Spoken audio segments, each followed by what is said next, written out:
Rule number 4 is to play cover.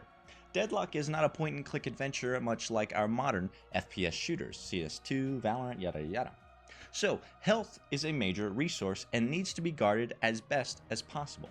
In order to facilitate this, we need to play around cover. Deadlock's time to kill is quite large, so a death is usually the result of an out-of-position player, and less so who saw who first.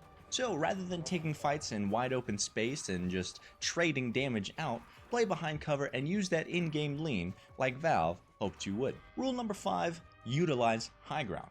Along the same vein of our cover rule, high ground is another fantastic mechanic that you can use to get ahead in lane. Elevation is vision and implied pressure, the latter of which does a lot more than you might think. Implied pressure is the concept that the enemy knows where you are, however knows that it's at a more advantageous position that they are currently at.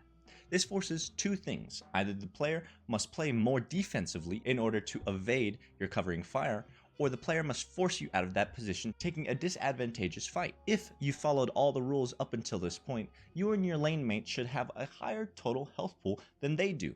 So the fight that they use to try and kick you out of high ground should result in an even, if not worse, trade for them. In the end, it results with you still at a higher HP pool and reset to neutral at the very least. And high ground isn't just a bridge in the middle.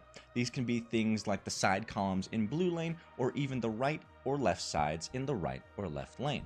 These are fantastic positions to take and allow you a lot more poke damage than you might initially get just playing that medium ground.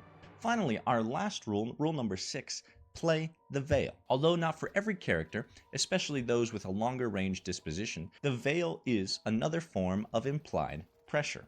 It's a fog of war that necessitates that the opposing team at the very least know that you're there, however don't know exactly where.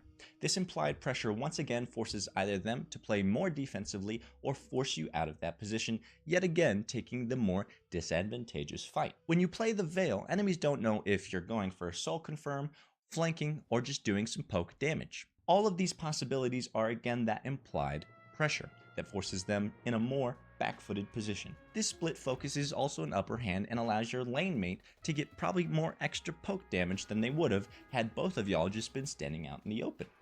The fact that the opposing team must also focus on you in Veil, not understanding where you are, takes their attention away from your lane mate, freeing them up to do again other things like confirm souls or get that poke damage.